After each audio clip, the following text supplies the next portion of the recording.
and Federation. I moved here from Michigan 3 weeks ago, and I look forward working on different things in the community, including food for thought. If you have any questions or ideas regarding future speakers, please let me know. And as a reminder, if you would like a meal delivered or know someone that would, please let me know. So today we have Rabbi Covel here with us, who currently lives in Maryland, but she grew up in Ohio with the conservative movement. She earned a BA in elementary education and then earned her MA in education and went to rabbinical school. After that, Rabbi spent all of her career in either a synagogue education or as a day school teacher. Currently, she's writing a young adult novel and a series of essays about her family's life during the pandemic. Thank you, Rabbi, for joining us today.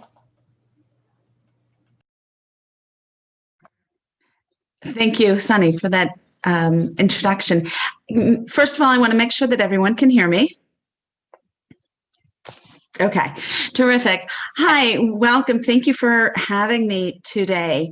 I am going to screen share, though I'm not always so, but I think I got it. Let me try this. Whoops, wrong one. Hold on 1 second. There.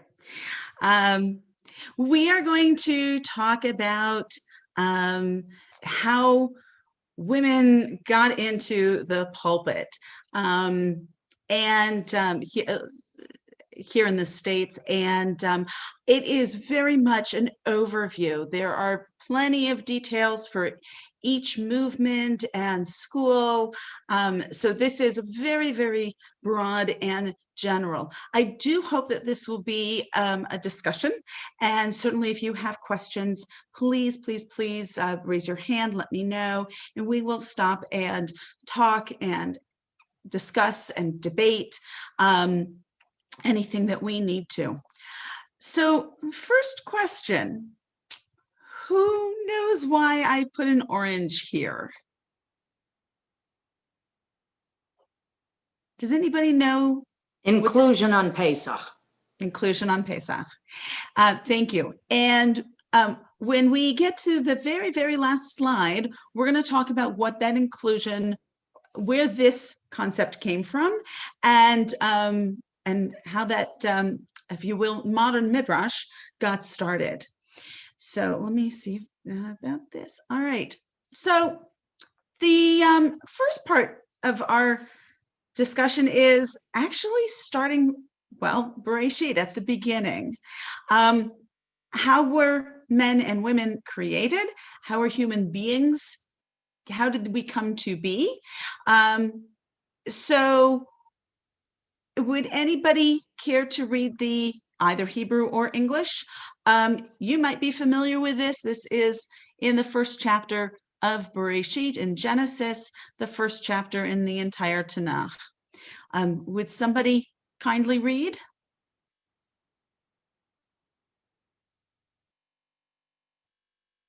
Yep. Okay, I will do it. And God said, "Let us make man in our image, after our likeness. They shall rule the fish of the sea, the birds of the sky, the cattle, the whole earth, and all the creeping things that creep on earth." So God created man in his image. In the image of God, he created him, male and female, he created them. God blessed them, and God said to them, "Be fertile and increase, fill the earth and master it, and rule the fish of the sea, the birds of the sky, and all the living things that creep on earth." How many of you have read this before? Okay, perfect. At least one person. I don't know if I can see anybody else on the on video right now. So have you ever had a chance to stop and think, what was God creating on that first day? What did this being look like?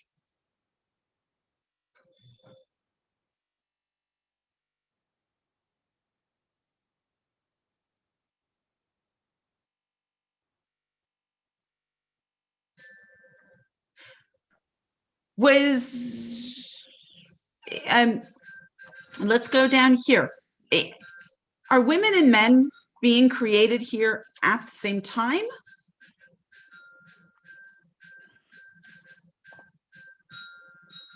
I think so.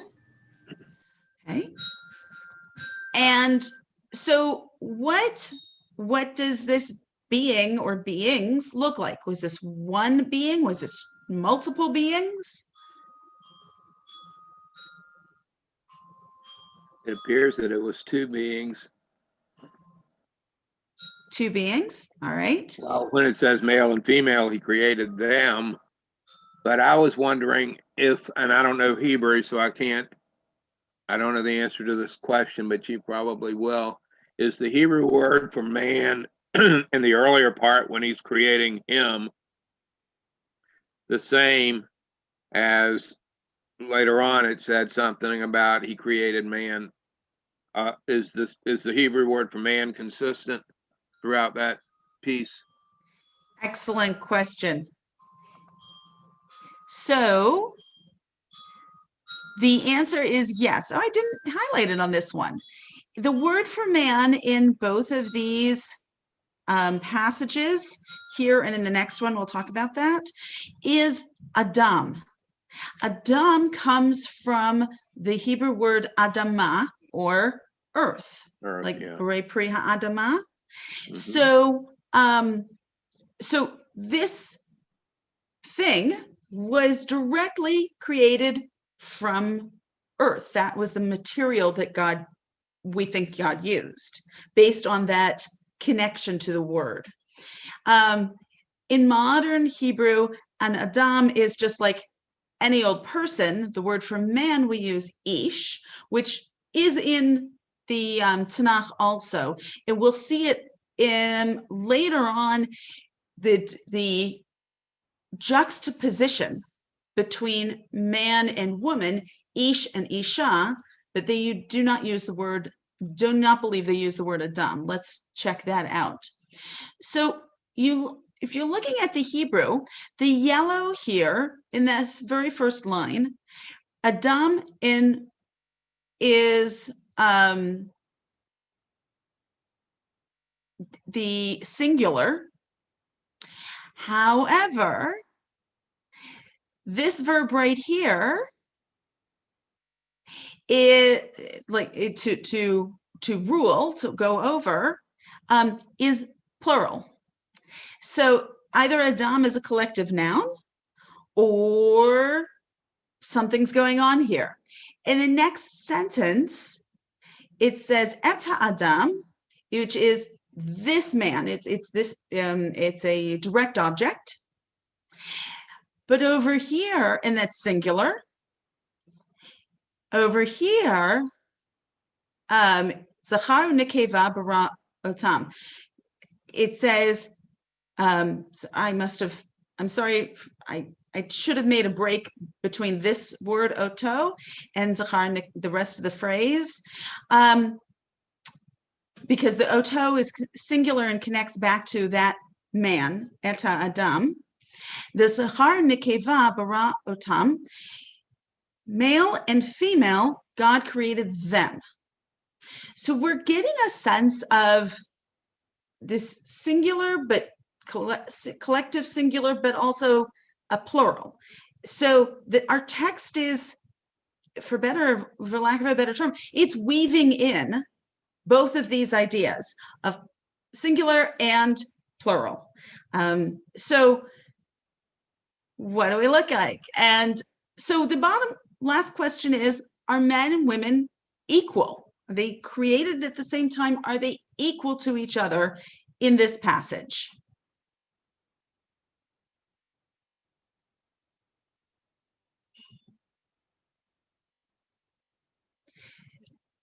I'm glad no one's answering yet, because we don't know. It is possibly unclear. If they're made at the same time, equal is a matter of opinion. So let's go to part 2. If you are a regular student of Tanakh, you might remember that there are 2 creation stories in the Tanakh. First one we read And that's on the seventh day, the first day, second day, third day, fourth day, fifth day, sixth day, seventh day, God rested. And then we get this story about what the land looked like, what the earth looked like. And this is in chapter 2 of Genesis. So then we get this story that you're also probably familiar with, of God forming man, and that is Et ha'adam, again, that singular, this particular man, from the earth, from the dust of the earth, and blew into his nostrils the breath of life, and that's how man came to be. The next verse, it says, God says, it's not good for a man to be alone. I will make a fitting helper for him. So then I would hope everyone's probably familiar by now with this story, that the human that we are about to call Adam, that God put him to cast a deep sleep on the man, and he slept. God took one of his ribs, but that's a translation. And in the English, And in the English, it's translated as rib, but in the Hebrew word, it is the word for rib, but it's not. We'll talk about that. And then out of this rib came a woman. God fashioned now it's called an Isha, a woman. And the man, hence, it ends with this lovely idea. Hence, a man leaves his father and mother and clings to his wife, so that they become one flesh. They were one flesh. They, walk the world, trying to find each other, and they find each other. They get married. They have family, and they become one. So, bottom line, how is this narration so different from the first chapter?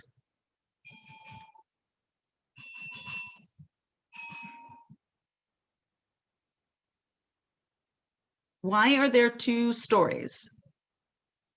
And how can they live together? Because they're created, the narration is different in two different places, created two different ways. Mr. Victor?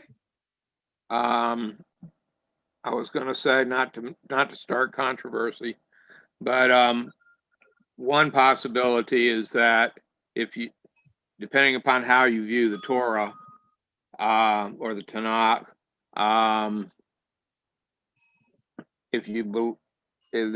there is one theory, I don't even know if it's still current, of there are a variety of groups of people at different times in different places writing different parts of the Tanakh, and one would be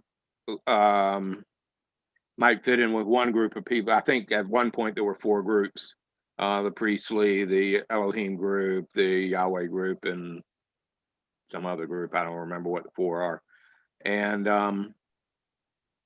the two stories might be one from one group and one from another that got kind of weaved together, if you believe that philosophy, that point of view.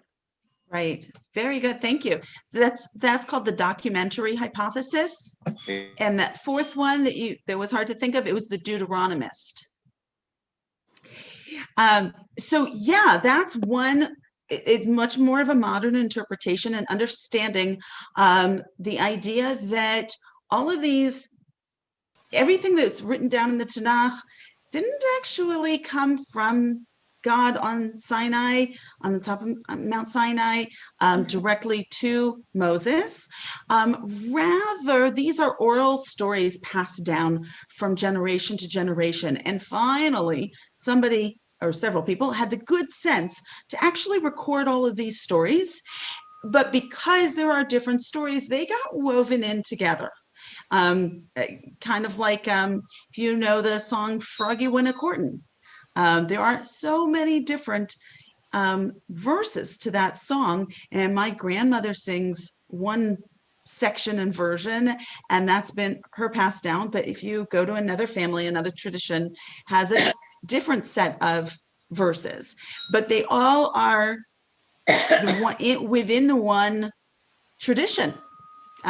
So that is one excellent explanation. It is not the explanation that, say, Rashi and the other traditional commentators put together. So Rashi, Rabbi Shlomo Yitzhaki, 11th century France, he was, as one of my professors said, the ultimate Hebrew school teacher. Rashi is going to answer all of your basic questions about the Tanakh. If you want a word defined, Rashi's going to give it to you in Old French, but he'll still give it to you. So if you're studying Rashi on a regular basis, you will learn Old French, in addition to Hebrew. But so he's your go-to guy for your really basic, great explanations. And Rashi, along with other traditional commentaries, doesn't feel that there is a problem here. He doesn't think that there are two different stories from two different traditions. He really understands this as the first story in chapter 1. That's just a broad overview. First day, second day, that's the broad overview. The second story gets into the details of what actually happened. So that's been the traditional way of understanding these two stories existing harmoniously. And for many, many people, that makes a lot of sense because, well, the first story didn't have a lot of details and the second story does. So the idea of this woman, this Isha became an Ezer Kenegdo, a helpmate. Okay, so, and Rashi says, okay, that Kenegdo is literally opposite or opposed to this man, that if he is worthy, excuse me, she shall be a help to him, and if he's unworthy, she shall be opposed to him, to fight him. And anybody who's been in a relationship, whether it's been with the opposite gender or the same gender, they know this. Human beings were designed to, well, help each other and sharpen each other. And this is why most people, not always, but people date around. You have to see who fits together. And that's not just physically, it's emotionally. Here we go. So here is a little detail, but some of you may have seen this someplace and or not. I mentioned the Hebrew word tzalah, okay, tzadi lamed ayin. Okay, the Hebrew word here, excuse me, is mitzalatov. Okay, from his ribs. Okay, so this word can either mean rib, so just one small part of the human body, or, and Rashi gives a different explanation, or it can mean a side, a whole side. So Rashi is saying right down here that in the first story, this Adam being that was both Zachar and Nekeva bara otam, that, excuse me, that male and female were created at the same time, that there really was this, is another my professors calls it, this mud creature that had a female aspect and a male aspect in one being. And that when God puts this Adam to sleep in the second chapter and splits them, it's not a rib. It's not just that little piece. It is the whole separation between the male and the female, or I think it was female and the male. Okay, that those pieces were essentially equal to each other. Okay, so I'm going to ask for a little participation. Which translation of this word salah feels better to you, rib or side?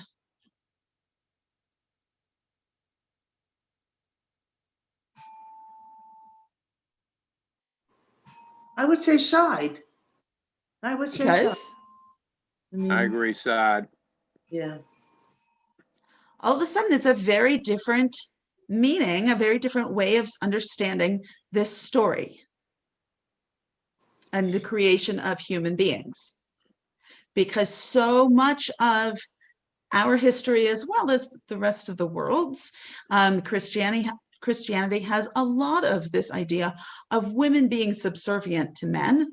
Not that what traditional Judaism definitely does, but that goes to the question, are men and women equal?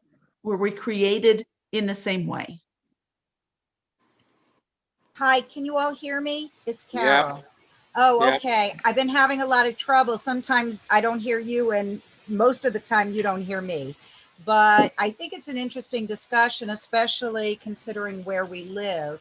Um, uh, some of you Southerners who haven't been transposed here from other places might know the local legend of the split apart. It's a Geechee native African population that believed that man and woman were created like a being and that they were split, kind of like a yin and yang, and that they spend their lives trying to find each other, to find their match, which I think is a very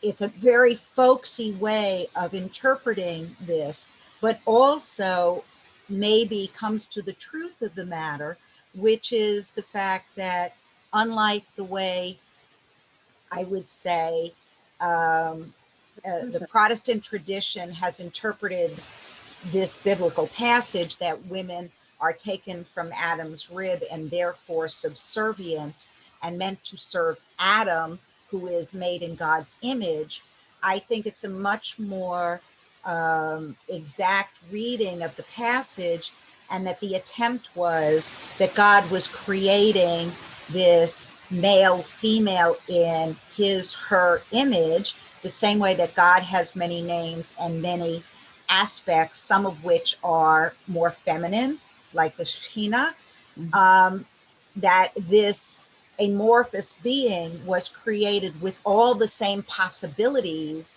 and when they are divided, they are meant to be helpmates and perhaps different aspects of the same whole.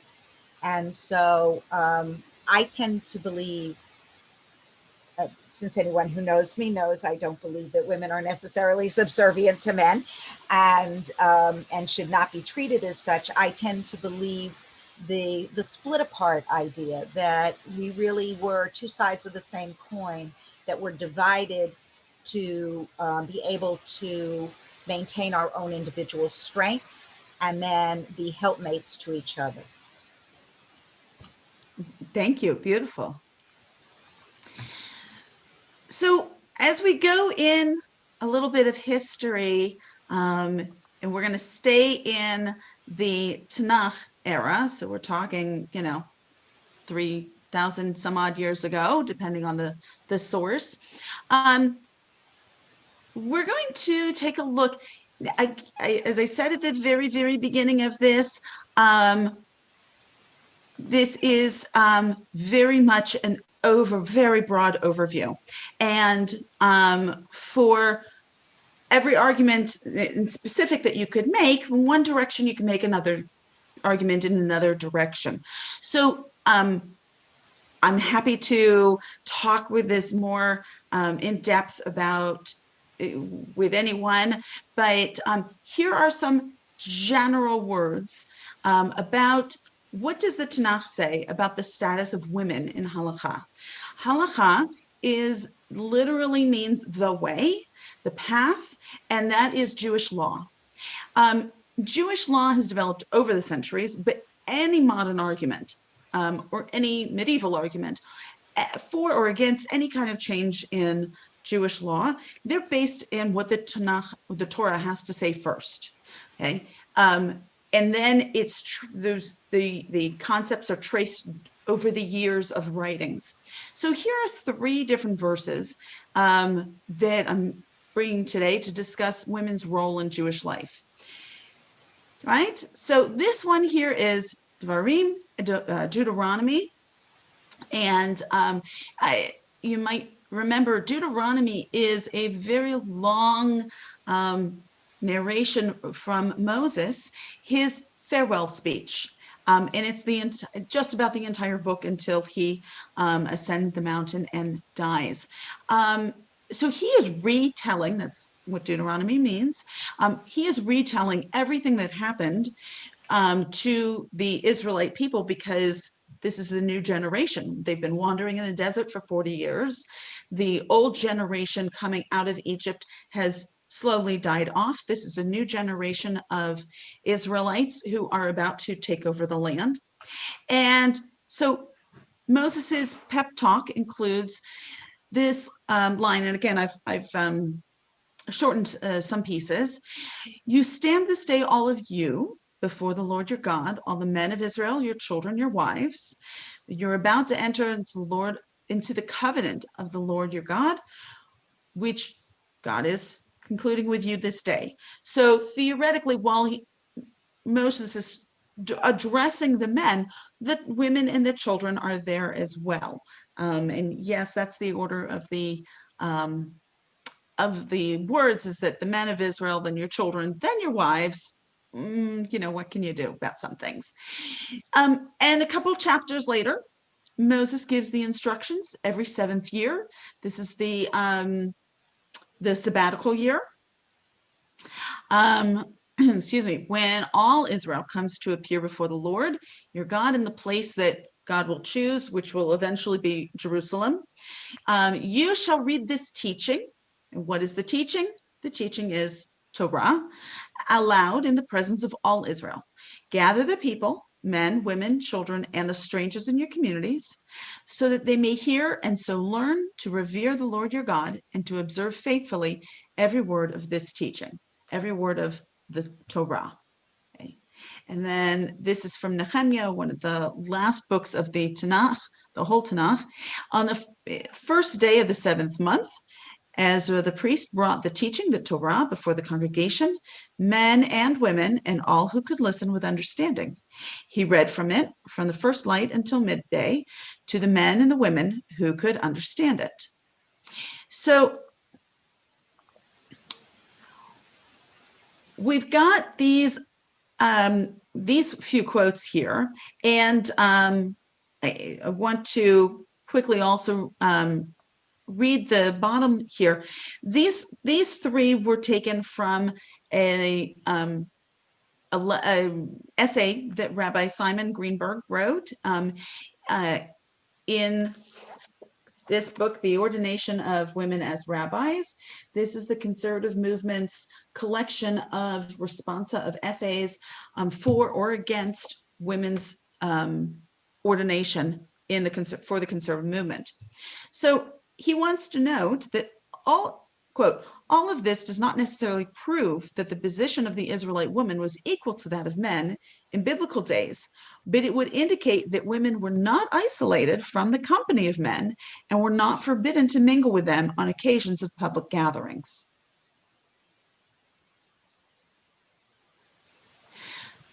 So I'm going to ask you again, what do you think here? We know that Hebrew is a gendered language, as I said here, and that all interpreters of the Tanakh, every generation had to decide what, if it was a masculine verb, did that just mean man, or did it mean all of humanity, or or Jewish humanity, Israelite humanity? Are we being included or excluded on the basis of language? What do you think? And what's your perspective? I think that, to me, it's obvious. First of all, let me explain. I grew up in a not observant, but attending an Orthodox synagogue and an Orthodox Hebrew school. But as I look around, women were always second-class citizens until maybe 50 or 60 years ago. Mm-hmm. Not much more than that. I don't think 50 years ago you could have become a rabbi, but I could be wrong. But I don't think at least the local conservative congregation would not have hired you. And I don't think the Reform one would either.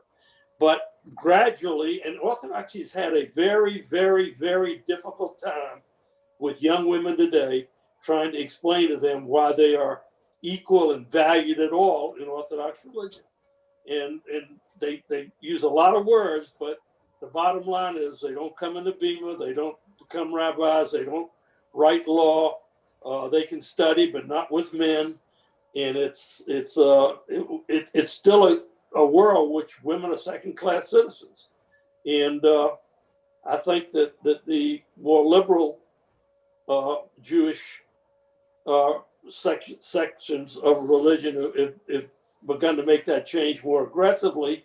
But when you look at Christianity, only in the last, 20 years have they accepted women as whatever they, as elders or whatever in the church. Catholicism hadn't reached that yet. Muslims have not reached that yet. I don't know about Buddhists or Hindus, but I think women have got a long way to go in this world till they can consider themselves equal. I think in Judaism, they're ahead of the curve, but there's still a curve. Anyway, that's my thought. Good way of putting it. So I'll throw my 2 cents in there. My reading of, I come from the Reform background, and I read this as that women are equally part of the covenant, equally have the responsibility, and equally should lead. Well, can you hear me again? It's Carol. Mm-hmm. I personally believe this, and Herbert, listen up, because I'm going to ask you something in just a moment.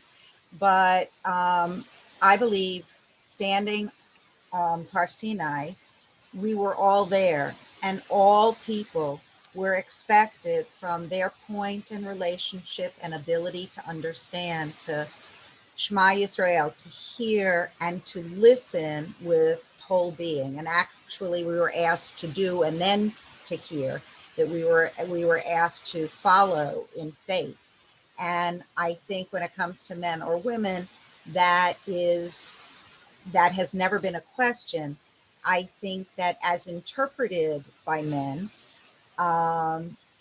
women had relegated responsibilities that took them away from communal worship and instead relegated them to certain home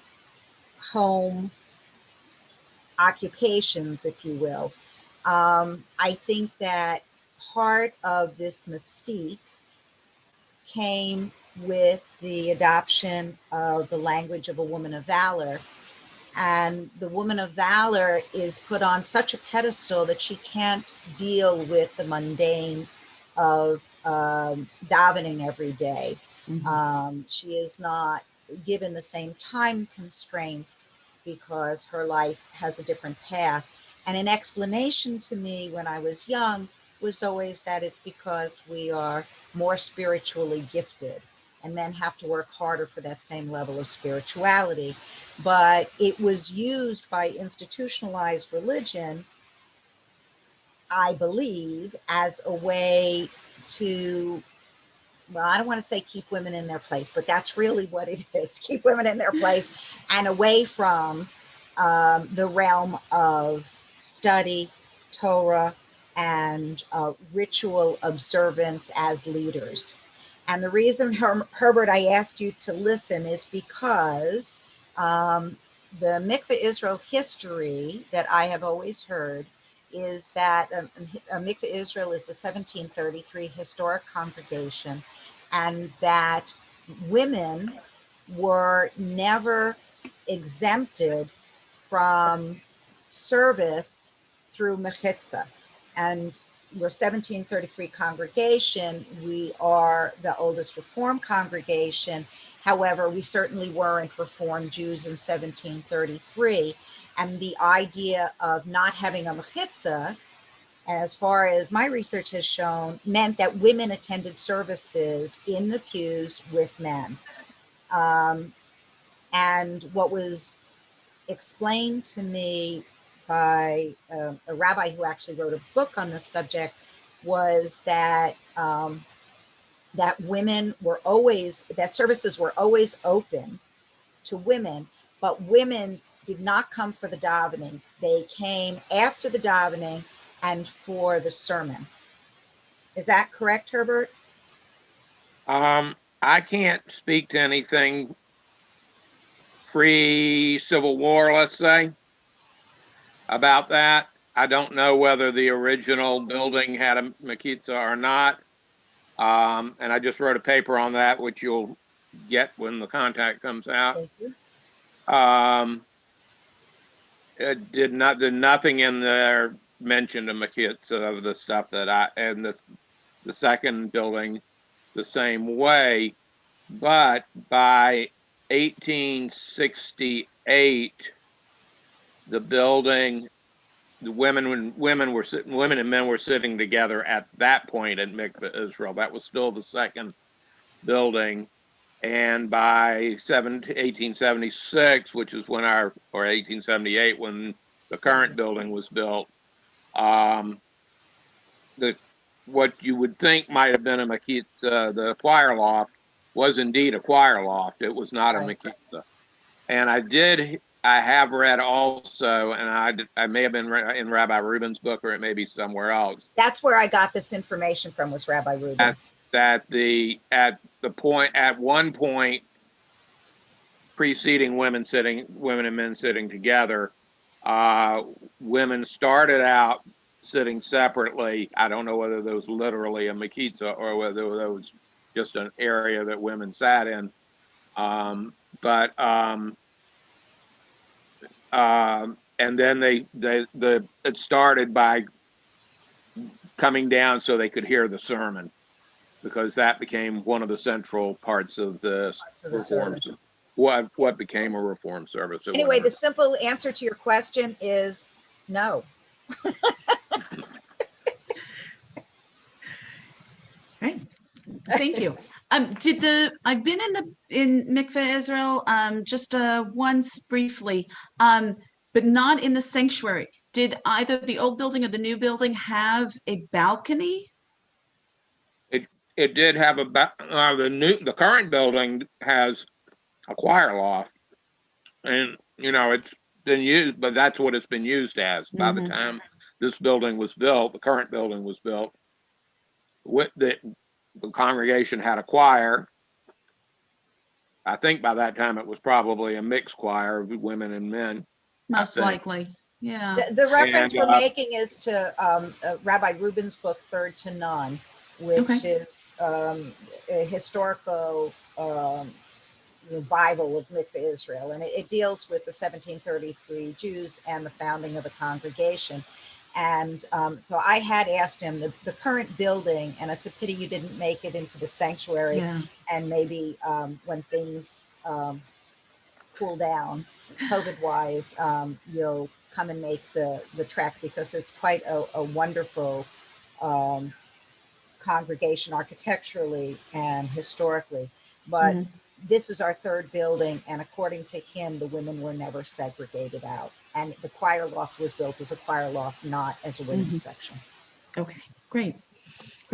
A lot of buildings, I'm thinking New York City, a couple of congregations. If you've been to Richmond, I lived in Richmond for 2 years, and Beth El, Beth El congregation, those old buildings do all have balconies, and that's originally where women sat.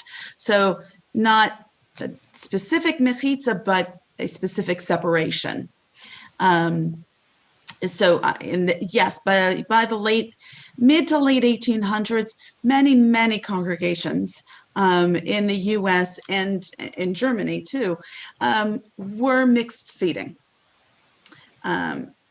Definitely is it. So I have to tell you, I don't have a watch, clock in front of me. What time is it? I want to make sure that we're not too off. We have about 15 minutes left. Okay, so let's skip ahead a little bit.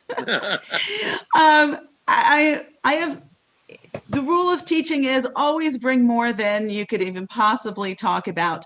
Absolutely.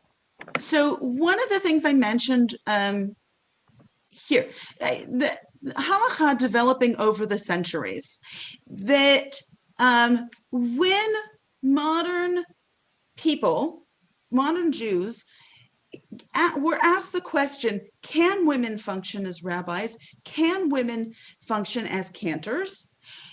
The research that the rabbis did, that people did, included sources that have to go back to the Tanakh. Here's one from Pirkei Avot, which is Mishnah. So that, again, they're talking about what, that for men, he used to say, let your house be wide open, let the poor be members. Don't engage in conversation with women, not just with your own wife, but how much more so with somebody else's wife, right? So here starts to be some specific differences in the circles where men and women, how they connect to each other. Again, Talmudic times, they're talking about mezuzah and tefillin, and are women commanded or women not commanded? And here they go.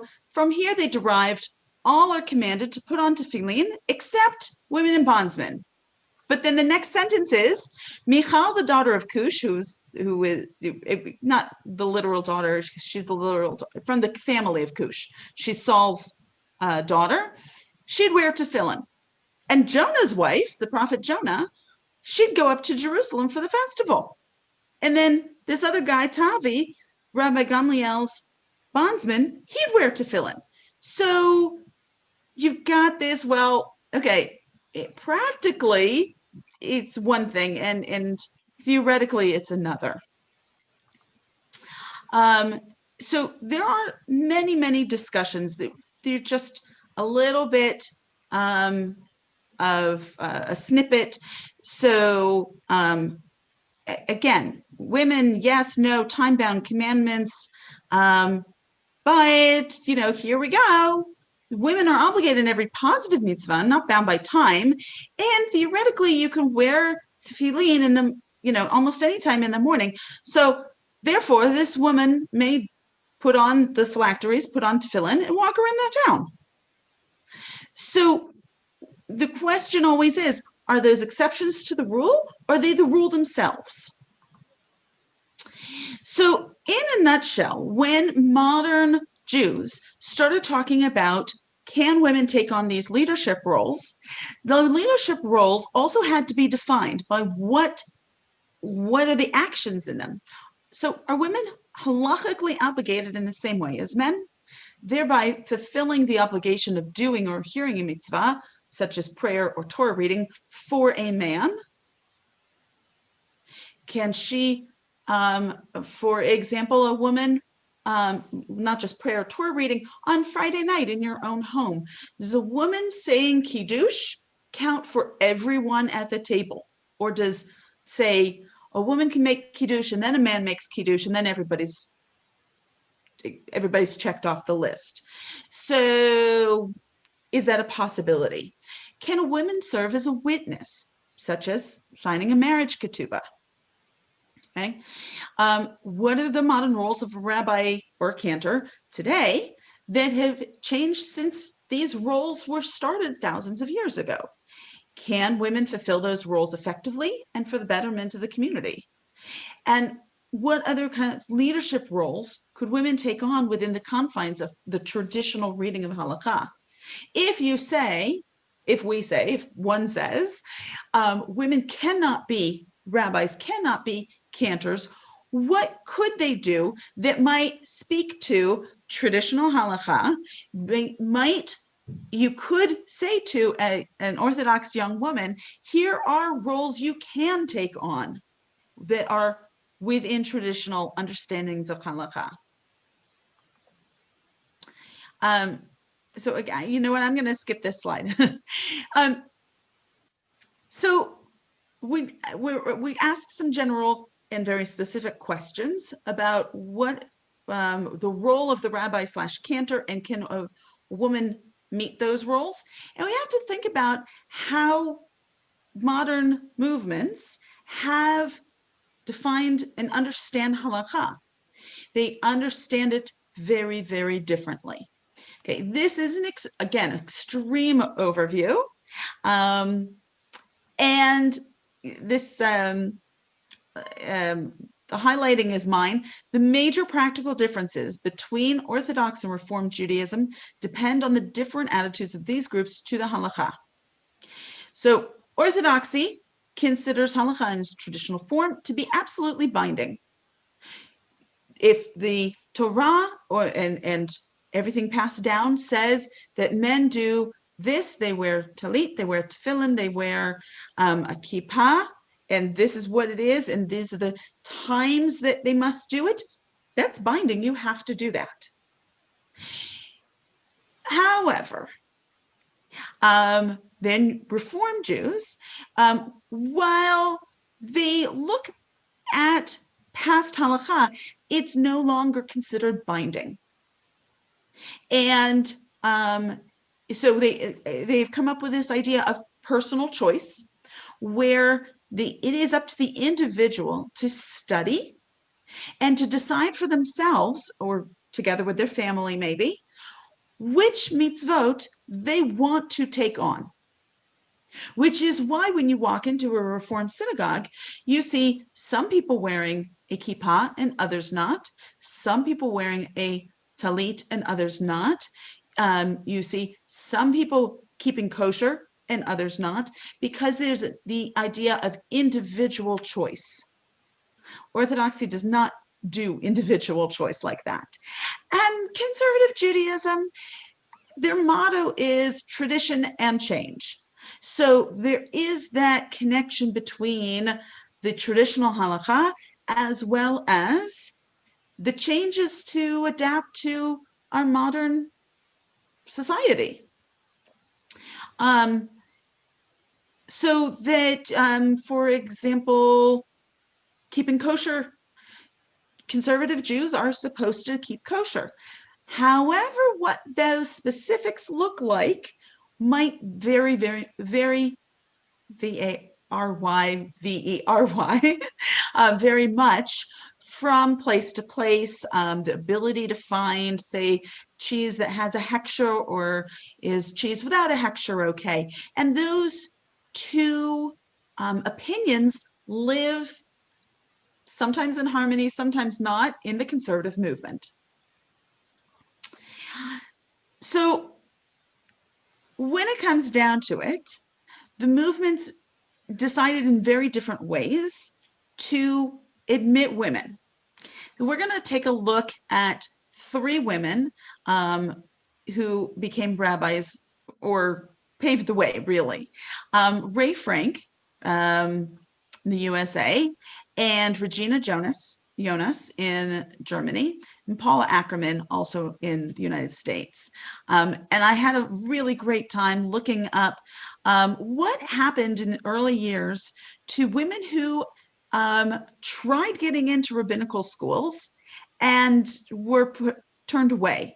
So this article came from, it's hard to see, I know, but a woman who entered HUC, that's Hebrew Union College, that would have been the one in Cincinnati back then. In 1939, she should have graduated. And this is 20 some odd years later. And, the writer is saying that should have happened. And again, Martha Newmark tried getting into a rabbinical school, but she was 50 years too early in the 1920s. So Ray Frank, how many of you have heard of Ray Frank before? A couple of hands. Okay.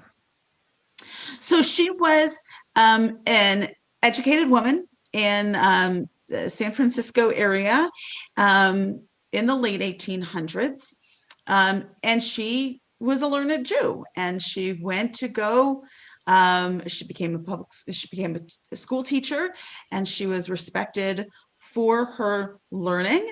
And she was asked to give Dvar Torah's sermons from various bimas, from the pulpit.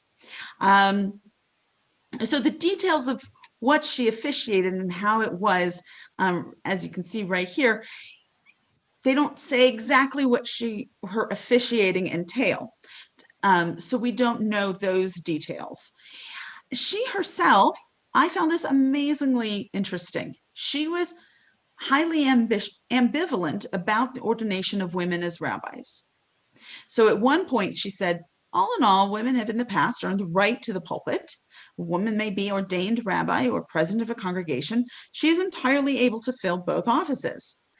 But at a different point in her life, she says, I do not even aspire to the office of rabbi, because being a woman, I could never be one. And that is thoroughly masculine. So it's very interesting. Her career as a rabbi lasted about 10 years. She took a break, went to Europe, met her husband there. They came back to the United States, and she worked here and there, spoke occasionally, and she wrote some newspaper articles, but mostly she retired from public life.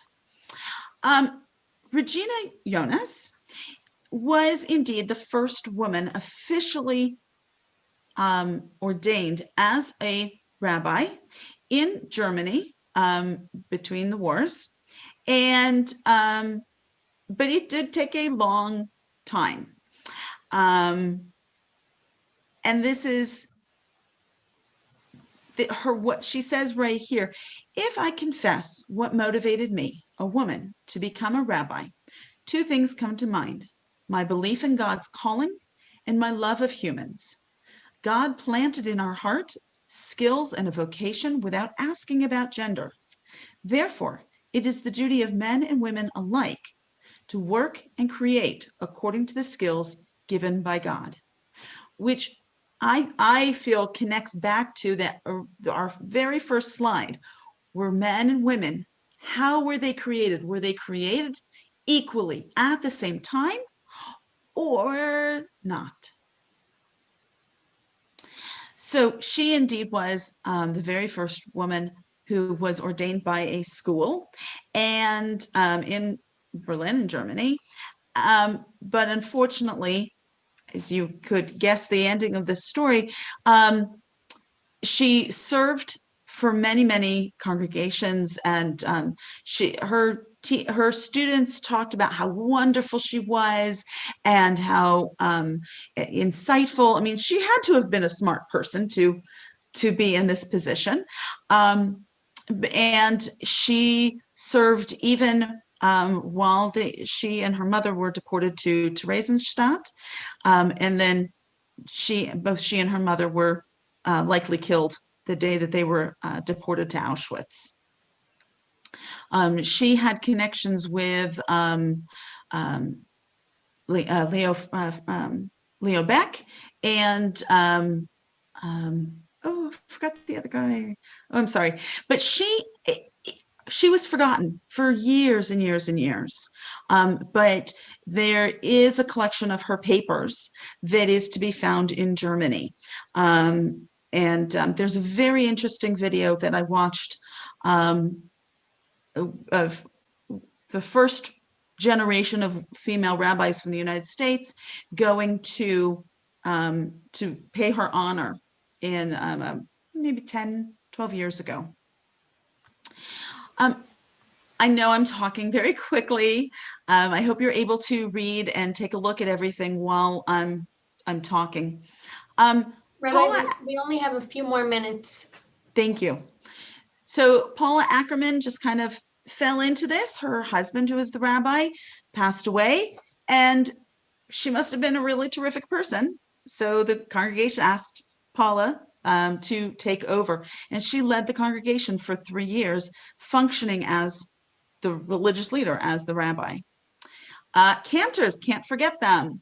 Again, this Julie Rosewald was an opera singer and actress, vocal instructor who lived in San Francisco, and she was relatively contemporaneous with Ray Frank, although that would have been an interesting, I just thought of a terrific book. What if these two women had started a congregation? So she is the first woman to sing High Holidays that we know of. In this last century, Betty Robbins was now the section says she's the world's first female cantor. She served for years as a congregation's cantor and Jewish educator. So there are lots of other major firsts, and we do have women in the modern Orthodox stream who are being ordained as rabbis. Sometimes they're called maharats, sometimes they're called rabbah or reb. So the wording, the title might be different, but the function is very similar. And in modern Orthodox shuls, women are co-serving with a male rabbi.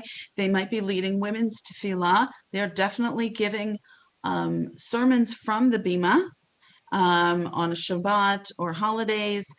They are acting as, excuse me, halachic decisors for women. Women who might be using the mikvah more often than women in other movements. And they want to ask a woman a particular personal question rather than a man. But they are serving, but the broad Orthodox movement world definitely is not accepting of this position in women's life. So it's something to be watched in the next generation or two. What more of the Orthodox streams feel of the position of women? And lastly, why is the orange on the Seder plate? We started with that idea. It is all about inclusion. And it did very much start actually as an idea of inclusion of sexuality and gender roles in Judaism, of homosexuality and contributing active members of Jewish life. But the orange on the Seder plate has grown to include many people who feel marginalized in the Jewish community and that should have a place at the table that enhances the Jewish community, Jewish life, Jewish families, not detracting from it. So that is, in a very quick hour, how women got to the pulpit and how various movements decided to allow women to be rabbis and cantors and serve as leaders of the community. So thank you very much for having me. I appreciate it. And an early Shabbat Shalom. Thank you very much.